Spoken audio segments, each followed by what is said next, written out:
Morning everyone. I think सभी अच्छे होंगे। Received more than 1000 messages on my LinkedIn account as well as Telegram channels और WhatsApp पर भी मैं डेली मैसेज आ रहे हैं कि सर टीसीएस का क्या प्रोसेस है ऑफ कैंपस का as well as on campus का। तो मैं अभी आपको बता दूं टीसीएस का on campus hiring process start हो चुका है। और टीसीएस जैसा कि आप सभी लोग जानते हैं, आई थिंक सभी जानते भी होंगे, अगर न्यू है तो आप आज जान जाएंगे।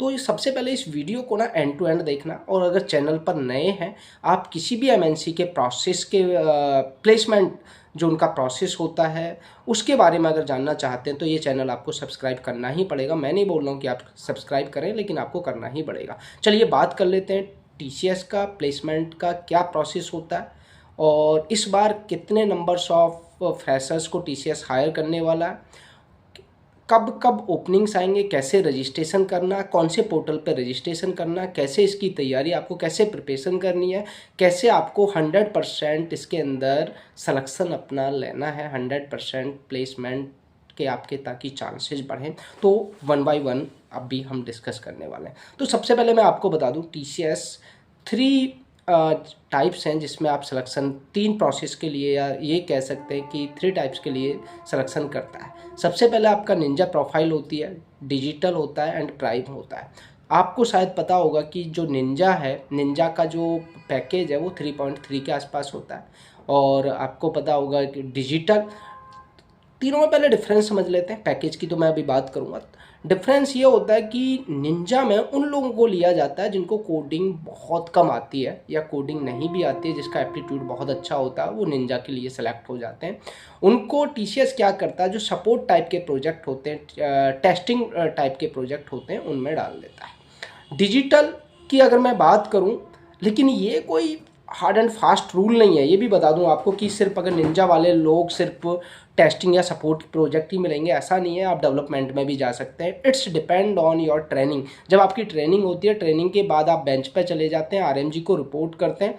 आरएमजी क्या होता है, एक एचआर होता है जो आपका एक तरीके से मैं कह सकता हूँ जो मीडिएटर होता है, जो लोग बेंच पर होते हैं और जो अकाउंट्स होते हैं, अकाउंट्स के बीच का मीडिएटर होता है। सारे जितना भी प्रोजेक्ट मैनेजर है वो आरएमजी को बोलता है कि मेरे को इस रोल के लिए इतने बंदे चाहिए, तो आरएमजी आपके साथ कोऑर्डिनेट करता है और आपको उस अकाउंट के बिजनेस रिक्वायरमेंट के अकॉर्डिंग आपको अलाइन कर देता है।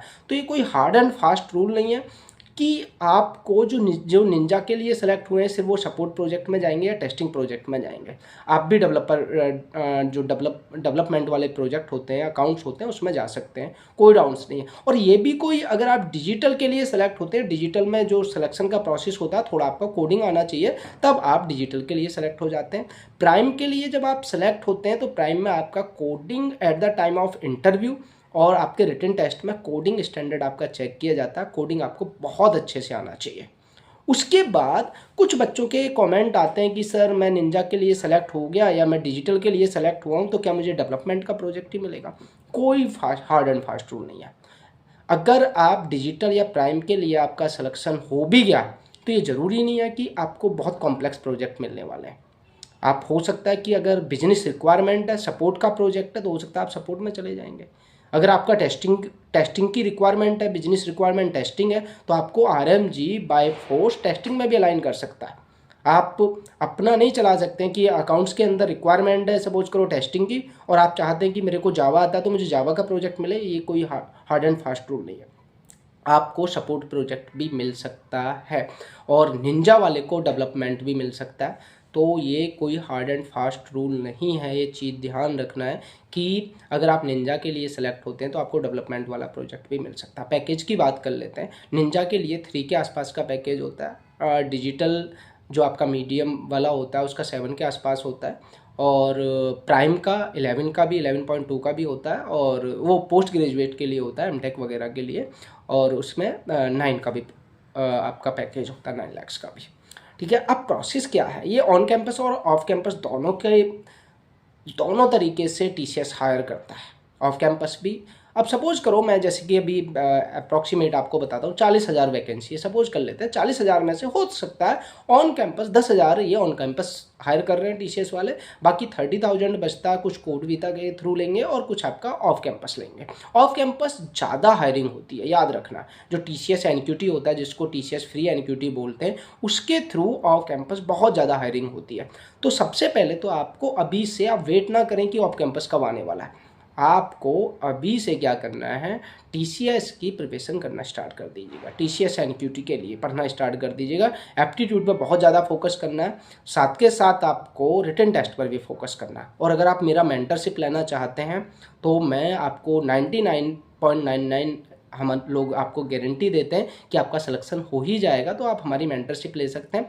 मेरा लिंक्डइन अकाउंट पे आप जाएंगे, मेरी टीम को आप लिखोगे I want to take mentorship of the Pawan Bhadana sir, तो मेरी टीम आपके साथ कोऑर्डिनेट करेगी और मेंटरशिप आपका देगा। बहुत मामूली सा हम चार्ज लेते हैं आपको, फिर हम डेली बेसिस पे आपको बताते हैं आपको क्या क्या पढ़ना है, कैसे प्रिपरेशन करनी है। बट अब I am not talking about the TCS, I am talking about all MNCs, चाहे वो एक्सेंचर है, चाहे IBM है, चाहे गूगल है। सारा आपको पहले हम जज करते हैं, आपको देखते हैं कि आप कहाँ एग्जिस्ट करते हैं, किसके लिए आपको प्रिपरेशन करना है, और मोर देन आपको वन कंपनी में आपको प्लेसमेंट कराते ही कराते हैं। तो आप मेंटरशिप के लिए भी अप्लाई कर सकते हैं। मेरा लिंक्डइन अकाउंट आप जानते हैं, पवन भड़ाना, आप सर्च करेंगे तो आपको दिखेगा लिंक्डइन पे, तो लिंक्डइन पे आप कोऑर्डिनेट कर सकते हैं।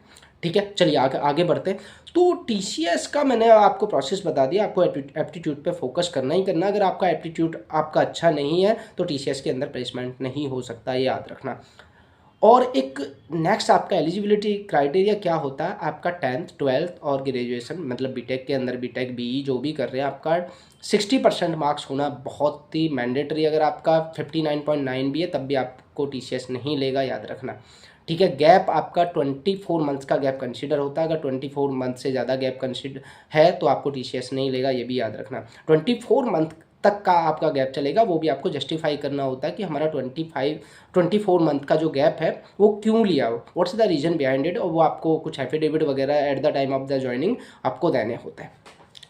अब डेट क्या है, ऑफ कैंपस अगर हमें जाना है तो कब इसका, कहाँ पर हमने रजिस्ट्रेशन करना है, डेट क्या होगा, ऑफ कैंपस आएगा भी या नहीं आएगा। देखिए ये सारी चीज़ें कॉर्पोरेट की मीटिंग होती है, कॉर्पोरेट HR उसमें डिसाइड होता है। लेकिन ऑफ कैंपस TCS हर बार हायर कर रहा है, इस बार भी हायरिंग करेगा। और प्रॉबेबली ये जो है आपका दिसंबर के बाद ये अनाउंसमेंट होता है कि TCS free NQT for off campus कब स्टार्ट होने वाला। दिसंबर के बाद से डेट आ जाएगा, उससे पहले भी आ सकता है लेकिन दिसंबर के बाद प्रॉबेबली आ जाता है, जो आपका एक ट्रेंड है, जो ट्रेंड देखा गया।